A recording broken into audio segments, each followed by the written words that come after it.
ప్రతిష్టాత్మకమైన టార్ రేడార్స్ను కూడా Iran దెబ్బతీసింది.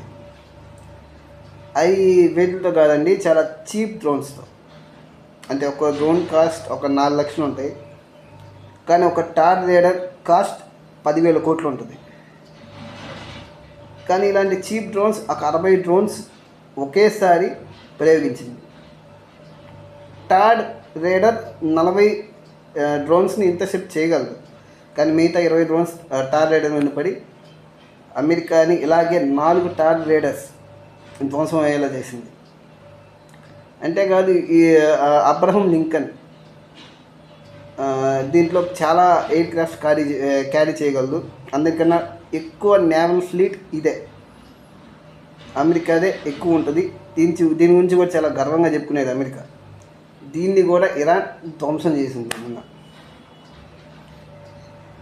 So ఇప్పుడు అమెరికా పరిస్థితి ఏంటంటే, బాబు ఇరాన్ యుద్ధం